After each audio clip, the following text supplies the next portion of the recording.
So the other day, one of the lean managers at a fairly major company came to me and said, I just want you to know that for years we've been trying to get people to do their A3s. We've been trying to get people to do their Kaizen events. We've been trying to get people to analyze things in these various ways or measure this or measure that. The only thing we've been reliably able to get people to do is personal Kanban. Hi, everybody. I'm Elizabeth Swan. And I'm Tracy O'Rourke. And we are from GoLean6Sigma.com, and you're listening to the Just in Time Cafe podcast, where we bring you fabulous apps, polls, news, books, and people so you can build your problem-solving muscle. Oh, no, Elizabeth, there's a line, and I didn't get coffee yet. You'd think we had some pull here, Tracy. Maybe they don't recognize us. Okay, let's ditch the wigs. Let's get some coffee and head into the private dining room. Okay, Elizabeth, I already know this is a great episode, but remind our listeners about what's coming. You're right, Tracy. This episode is jam-packed with goodies. Most exciting is today's special, which is your interview with Jim Benson, the co-author of Personal Kanban. Great book, great tool, great interview. For the appetizer, we'll review the time-tracking app called Toggl. In the news, we'll find out how the Army uses Lean Six Sigma to get mission ready. And for the printed page, we'll review Jim Benson's book, Personal Kanban, and find out how to reduce your existential overload, those weighty to-do lists that wake us up early in the morning. And that is good news for everybody. Yes. And remember to stay tuned for this month's coupon code in order to get a discount on GoLean6Sigma.com's online training. Let's get to the appetizer.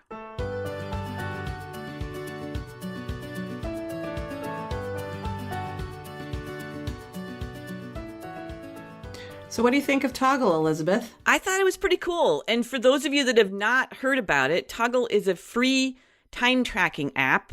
It's a Google Chrome extension. In most businesses, it's often helpful to figure out how long it actually takes to do something. Like freelancers can use it, something like this, to track billable time. In the process improvement world, this is a good way to get process time metrics. I was thinking of this last week when you and I were working with a client on a swim lane map, and we were estimating work time, and somebody asked what about jobs that get interrupted? Like, how do you track those? And this was an example, I think it was engineers doing designs, and they had clients that they had to go back to for questions. So they'd be in the middle of a design, and they would stop, and they would have to get a question answered. And so while they're waiting for a response, then they had to start another design. And they went back and forth, sometimes between 5 different designs. And these guys said, well, how would you track that? And this is the kind of app that you could just turn on and off. You could label the project and say, okay, I'm working on design A. And as soon as you had to stop to get a question answered, you could stop it. So I thought that would be a pretty cool answer to their question. In that particular situation, I was interested in, well, how often do you get interrupted? What are those questions that you have to stop the design for to go ask? And could you front load those? Couldn't you get those answered up front?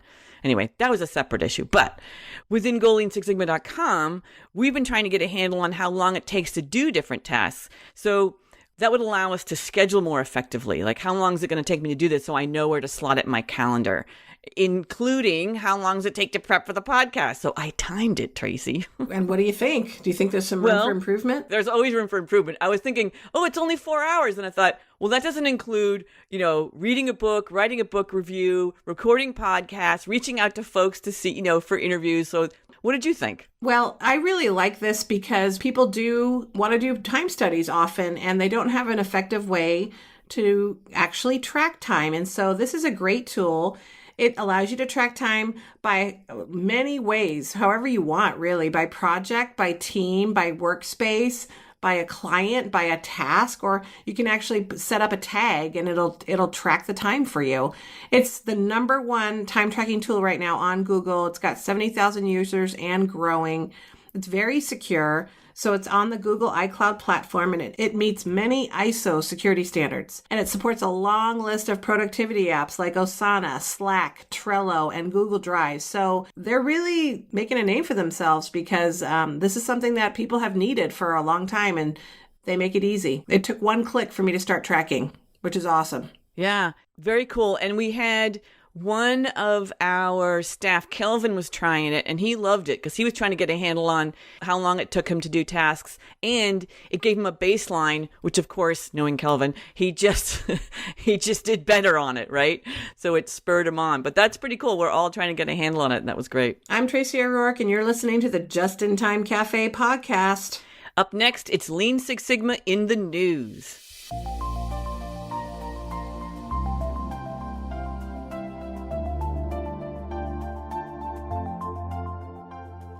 Okay, Tracy, tell us about the specific command. How did Lean Six Sigma help them get mission ready? So this was a really interesting article. It was found, as you said, in Pacific Command. It was written by Major Charles Fife, and it's about the Army improving operational readiness for watercraft tugs, and they've made some significant improvements up to 40%. So these tugs, they're modular warping tugs, for those that might have an interest in the kind of tug it was.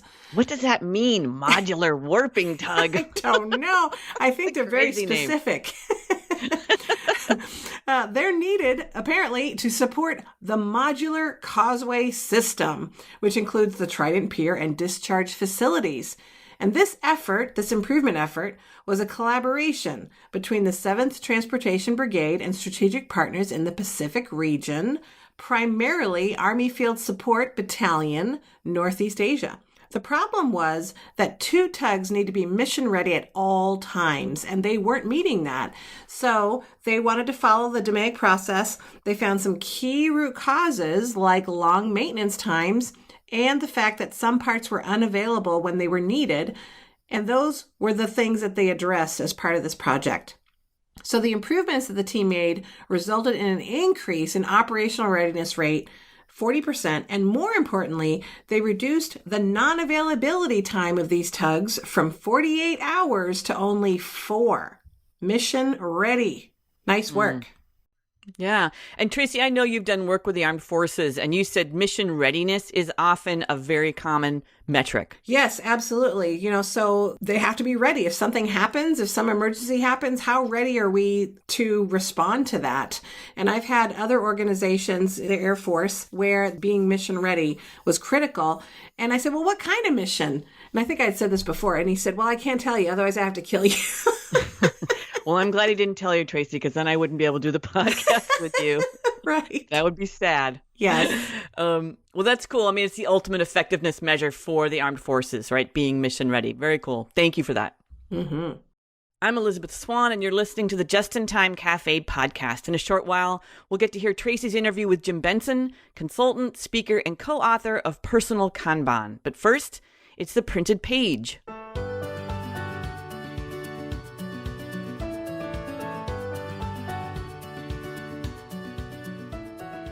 So, Elizabeth, you took this book to heart, didn't you? Or should I say you took it to your bulletin board? I did. I took it to my bulletin board. Thank you. So this book is Personal Kanban, and the subtitle is Mapping Work, Navigating Life.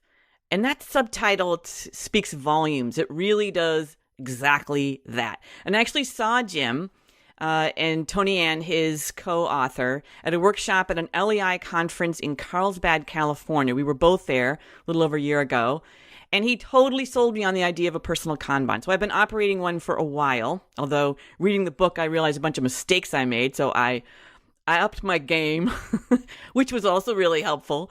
So I'm going to start with the idea behind a work Kanban, and Kanban is attributed to Taiichi Ohno of the Toyota Production System, and it translates to signboard, billboard, visual board. It's just a visual sign. It could be electronic, it could be physical. It lets people know that it's time to reorder material or create a product or service, take a step. It's part of just-in-time manufacturing. It helps with the concept of pull, the idea that you don't start a task until it's time, right? Until the task before that has already been completed. So the Kanban board is based on that concept. It's a visual board, and it has 3 columns. There's to do, or ready.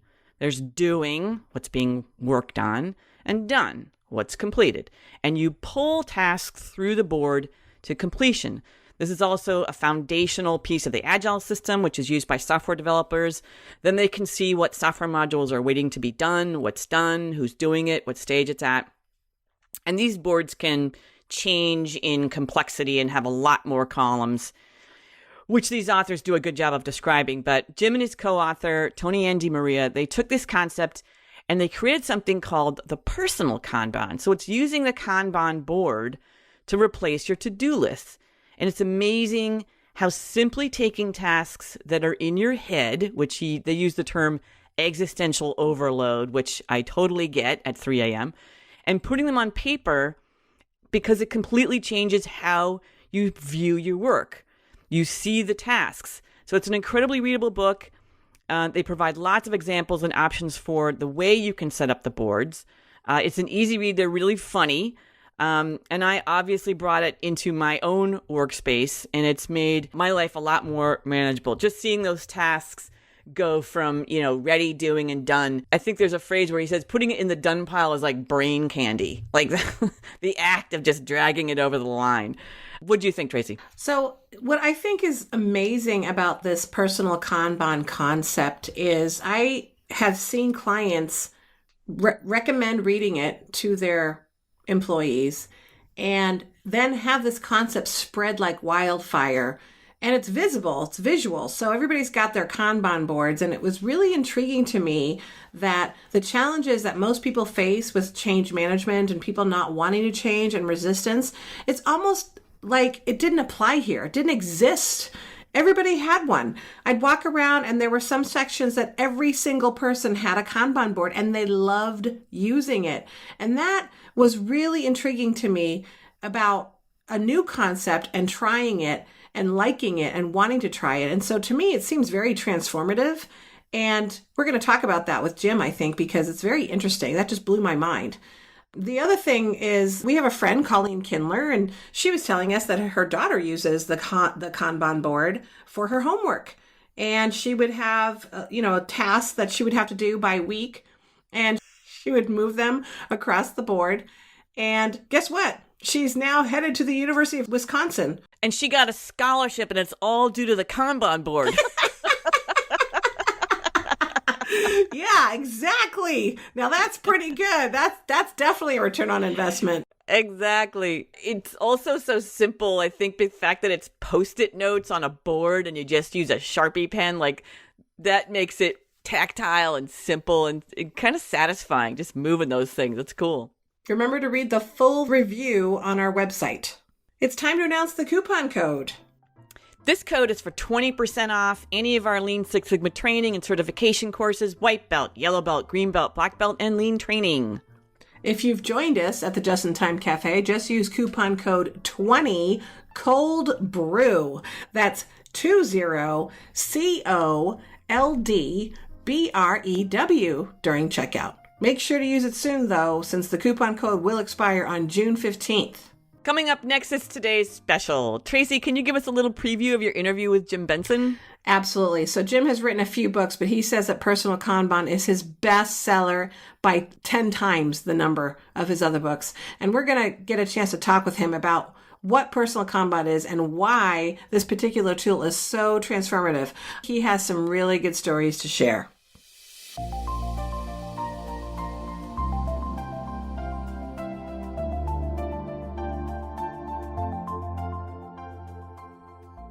You're listening to the Just in Time Cafe. I'm Tracy O'Rourke, and today joining me is Jim Benson. Jim is the CEO of Modus Cooperandi, co-founder of the Modus Institute, and creator of the technique Personal Kanban, and author of the Shingo award-winning book of the same name, Personal Kanban, that Jim co-authored with Tony Ann DiMaria.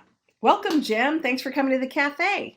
It's my pleasure. So any interesting personal fact you'd like to share with our audience? Well, I don't know how interesting it is, but I love food, all food.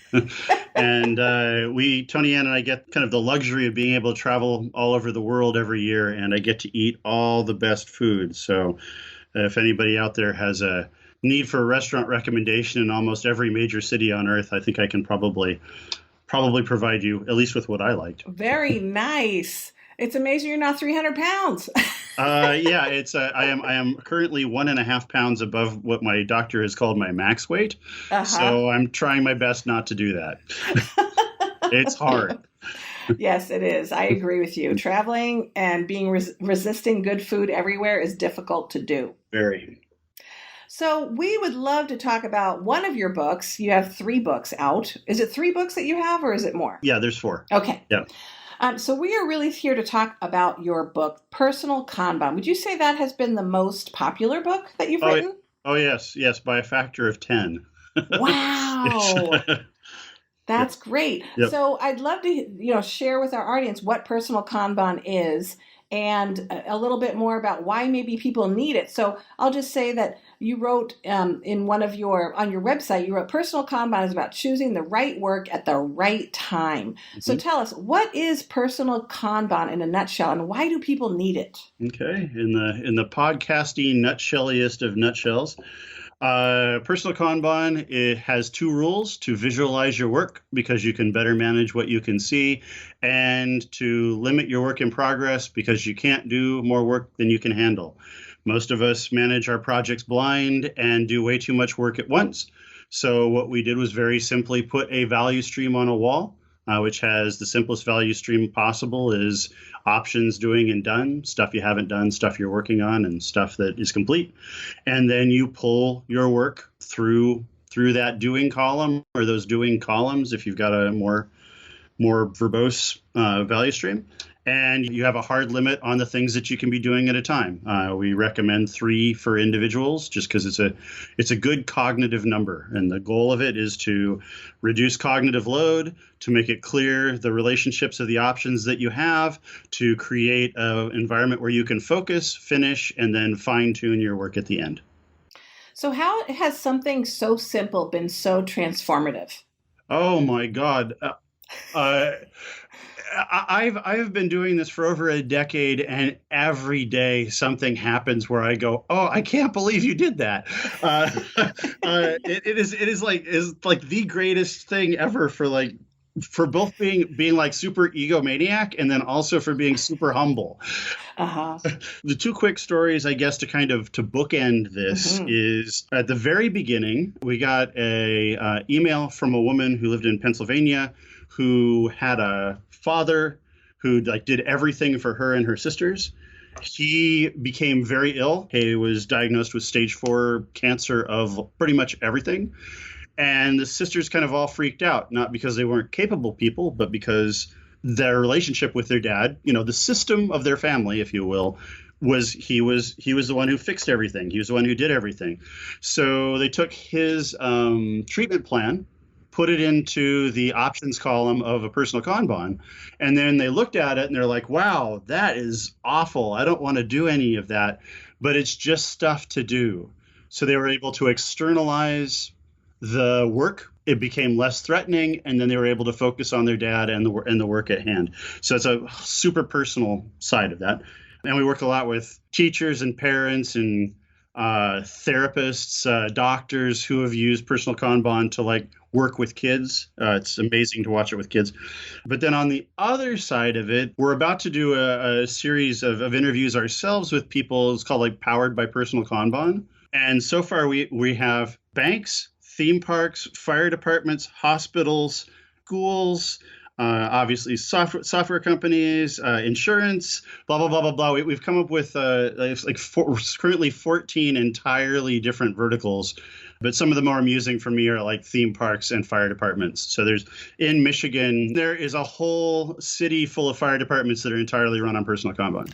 Did you think that it was going to be this revolutionary when you wrote the book? I mean, we all want that, right? We want. Yeah. That's what it is. Yes, I wanted it to be that vision, that revolutionary. But what we honestly thought at the beginning was that it was going to go in 2 places. That people would just kind of use it at their desks quietly, and then the other thing is that it would probably be used in software a lot because that was kind of where we first laid Post-it note to whiteboard, if you will. So the other day, one of the lean managers at a fairly major company came to me and said, I just want you to know that for years we've been trying to get people to do their A3s. We've been trying to get people to do their Kaizen events. We've been trying to get people to analyze things in these various ways or measure this or measure that. The only thing we've been reliably able to get people to do is personal Kanban. Wow. One of the things you said, there's two rules: limiting work in process. And I love your book because you mention some stories that I think stood out for me about your dog, your dog Cookie when you were a kid, and how many Cocoa Puffs can you throw in the air, and how many is the dog going to catch? And then you also have the story in there about a juggler with 9 torches in the air, and he actually burns himself. And so it's this idea of this limiting your whip. So why is that so important? How does one do that in a nutshell? In a nutshell, yeah. So the limiting your whip is right up there with sticking to your diet as a as a thing, right? But the thing is that you can't improve a system that is actively overloading itself. The individuals in the system will not have the capacity to engage in continuous improvement, and the system itself can't withstand the continuous improvement. So at some point, somebody needs to pull the lever and slow the line down, whether it's a cognitive line, whether it's a collaborative line, whether it's a literal assembly line. Your tact time cannot exceed your ability to create quality product. Politically and personally, it is nearly impossible for us to limit our work in progress because we're all going squirrel, squirrel, squirrel, squirrel, squirrel, squirrel, squirrel. And those squirrels are all like running around with like $1,000 bills taped to their back. Mm-hmm. And you might be able to grab one squirrel and harvest that $1,000 bill, but we're all grabbing for all of them and getting nothing, right? And so for us, like initially that we're talking about just limit what you're doing right now. Just slow down and limit what you're doing right now. But then that obviously works its way, that concept scales. So your team shouldn't be doing more than it can handle. The section of your company shouldn't be doing more than it can handle, and your corporation the same way. So getting corporations to only have a few goals, getting corporations to understand that if they do just a few things at a time, they'll finish something, they'll realize the ROI on it faster, and then they can move on to another something. They don't have to have year-long projects. So that year-long projects drive me crazy, that big batch thing. Yes. And it seems simple, right? Why? And you even wrote a book about it. So I'm guessing that people really struggle with this concept of actually doing it, right? So you wrote Why Limit WIP. And I was wondering, is it different for everyone?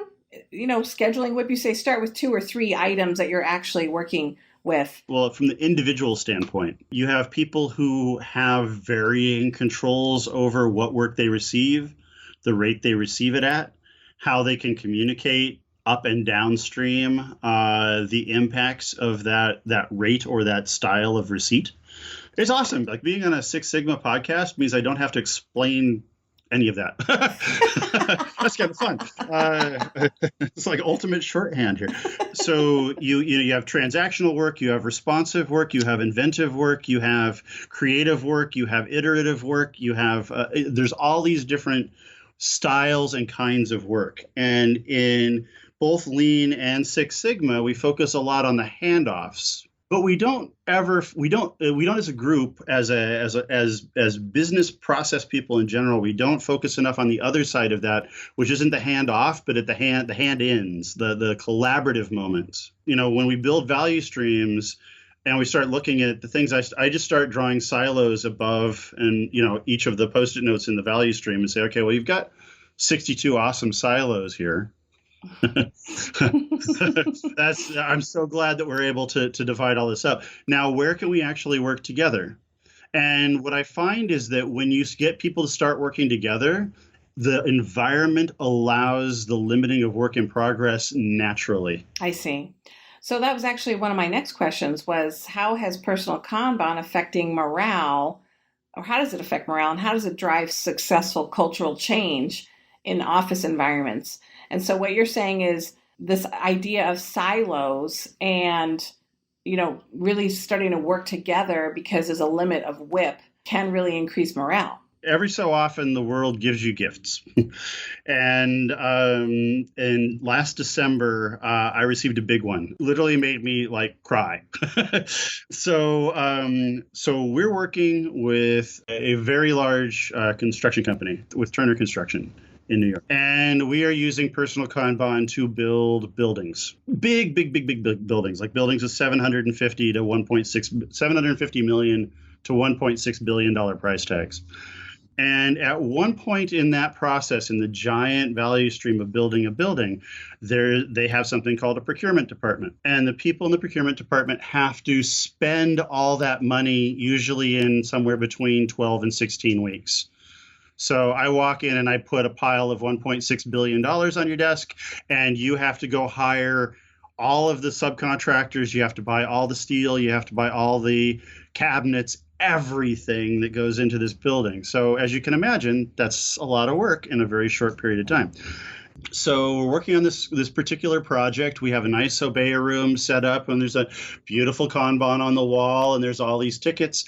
And all of the HR people from this multinational company descend upon the New York office for a little conference, and they stop by one day to see the Obeya room.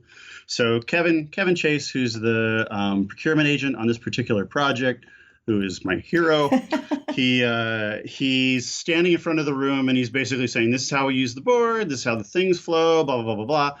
And one of the HR people said, Kevin, does this affect your work-life balance? And all of the HR people go, ha ha, HR question. And that was kind of funny. And then Kevin kind of laughs and he says, I work here. Nothing's going to impact my work-life balance. So it's like I've got to spend all this money in like 16 weeks. There's no way I can just do that. But he says, but here's what happens. He said, before this board, I sat at my desk and I did my work. I never talked to the operations team except for maybe weekly or maybe more than weekly or less than weekly meetings. Those meetings were always going over a spreadsheet. He said, if something went wrong, things are moving too fast. I never could tell anybody. I just had to kind of fix it and hope that the fix worked well. Because this is such high stakes stuff, that's a lot of pressure on all of these decisions that I make. He said, so on this board right now, everybody sees when something's in peril. When my boss or any of the other people up and down the chain see that something's in peril, they know it immediately, and we can talk about it immediately. So since we started using the board, I talk to the operations team every day. Wow. I sit with them every day. So the level of collaboration between procurement and operations, literally 5 times, if not more, what it was before. So probably 20, 30, 40 times what it was before, because going from just a status meeting to actually working together is a huge thing. So then Kevin said this. He said, so this does not impact my work-life balance. It does impact my quality of life, and it helps me act with confidence. Wow. And I was just like, yeah. Wow. That must have made you feel great.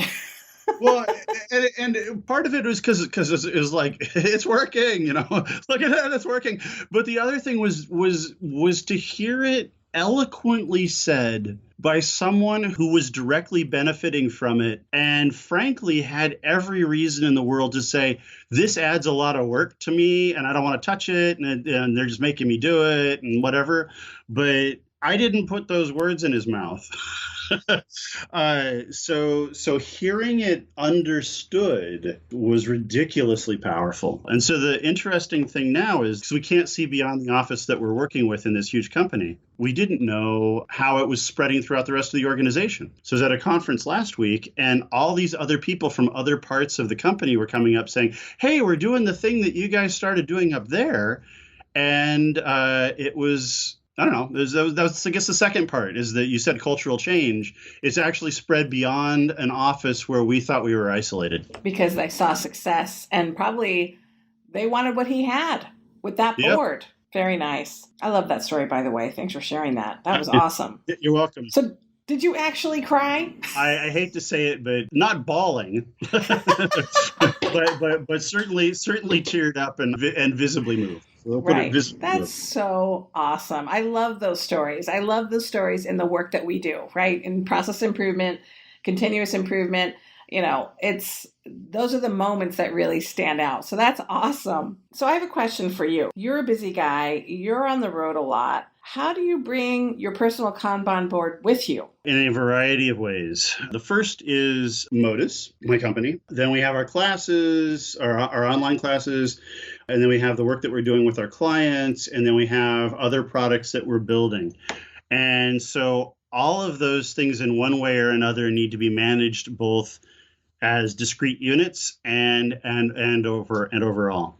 At the same time, I'm a human being, and when you take a human being and you put it on a plane a lot, it starts to become forgetful. You lose track of what day it is, who you're supposed to get things for and stuff.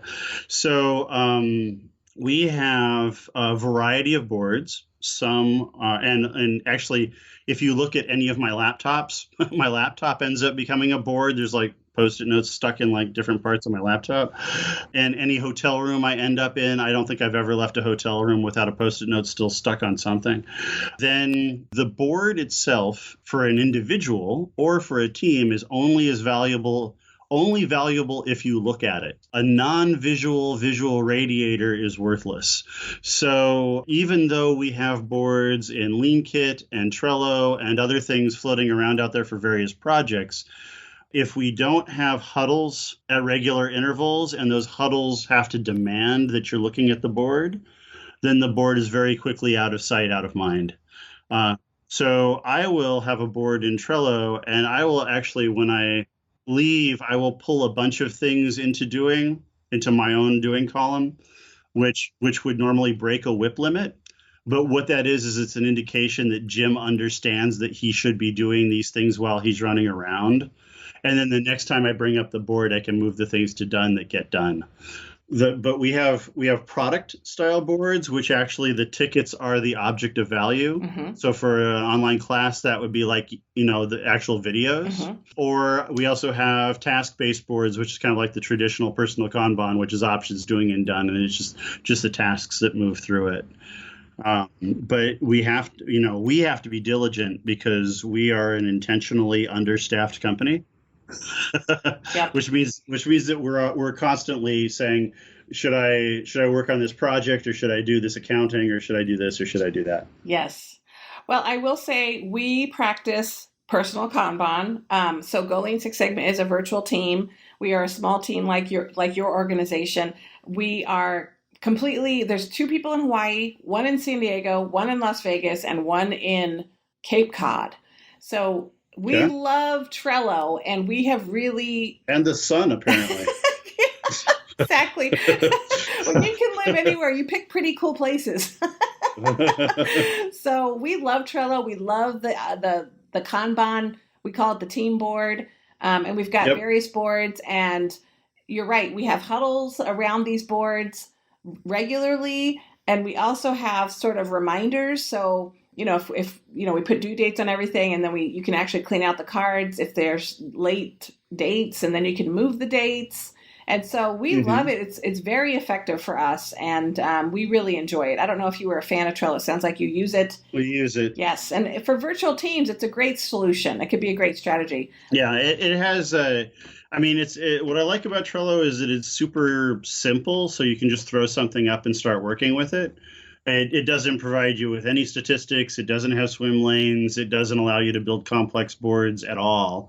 But as far as getting together a group of people and needing to get something done, right now it's the simplest thing to use out there. Yes. So we're almost out of time here, but I wanted to talk with you just in case our audience wants to hear about your 2 other books that you've written, Why Plans Fail. And we did talk a little bit about the other book, Why Limit WIP. So can you tell us a little bit more about those 2? Sure. So Why Plans Fail is a book about the psychology of work.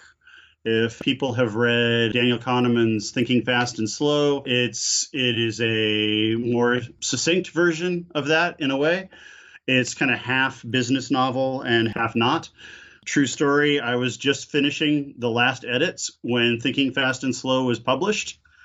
And I was like, oh no. And so then I had to put it off a month and then go in and put all these references to Thinking Fast and Slow, even though I didn't have it, because those people were like, you totally stole from Kahneman. I was like, oh, wow. So that was That was hilarious in air quotes. But the nice thing about it is it takes behavioral psychology and it puts it firmly in a business context.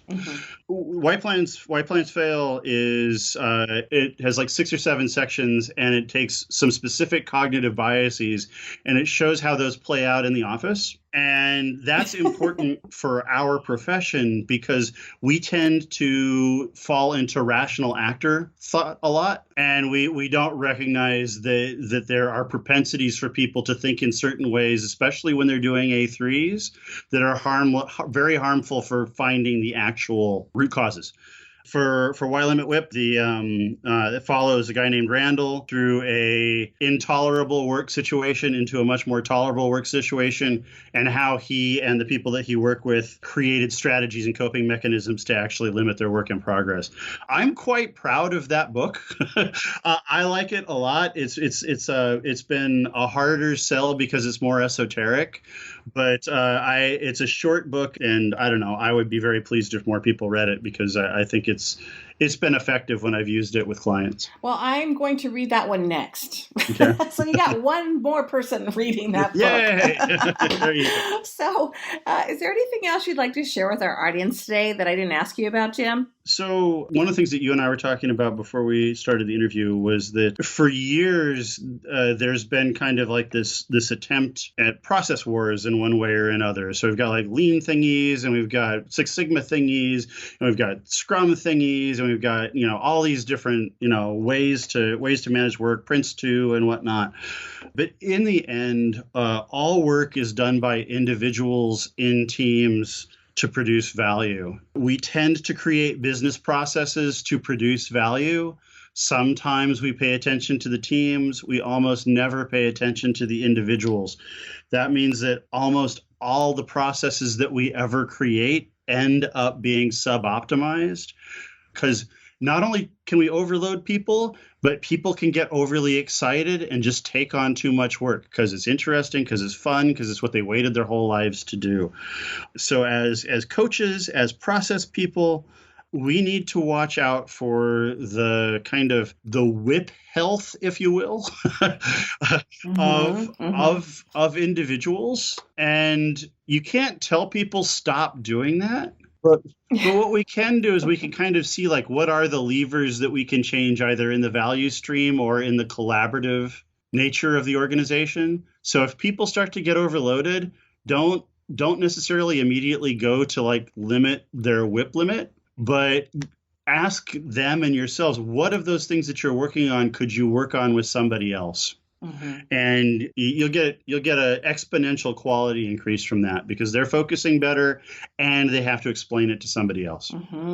Interesting. So that's my big thing. Personal Kanban feels like an individual thing for me, but it's totally a collaborative tool. Yes. Wonderful. So where are you spending your time these days, Jim? You're running all over the place. I mean, You told me you were going to be gone for 3 weeks. You've got a lot of stuff going on. Yep. How much of that work is personal Kanban versus other things? That's the thing is like personal Kanban is kind of my Trojan horse.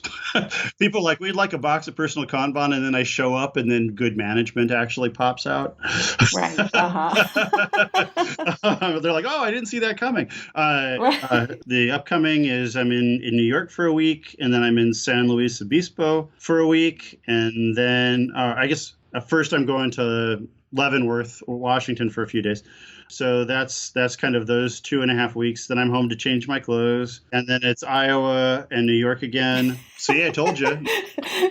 Do you suffer for the same thing as I do? You wake up and you go, where am I? That's where am I? So my parents, whenever they call now, they actually start with where are you?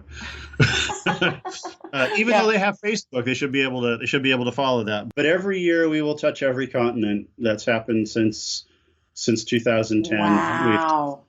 That's great. Year. So how can people find you? What's the best way to find you? Probably the best way to find us is on the personalkanban.com website. Wonderful. Well, thank you, Jim. I appreciate you coming to the cafe to talk with me and make me laugh and share some great stories. Thank you so much, Jim. Yeah, Tracy, my pleasure. Don't forget to check out our latest success story. Kristen Keelik of UC San Diego saved 2,000 hours a year in the employee onboarding process. Great story. Sign up for next week's webinar, How to Make the Swim Lane Map Work for You. And remember to tune in to our next podcast episode where Tracy interviews Danielle Hintz, Chief Procurement Officer of King County, Washington. And did you know that Elizabeth and I just wrote an ebook? It's the Problem Solver's Toolkit, a surprisingly simple guide to your Lean Six Sigma journey. It just came out on Amazon and it's free with green belt or black belt training. You can also order it on our site. Check it out. We are super excited about it. We're authors now, Tracy. Woohoo! We get to talk about our own book now. That's right, we should. Next podcast. Thanks for hanging with us at the Just in Time Cafe. Come back in 2 weeks.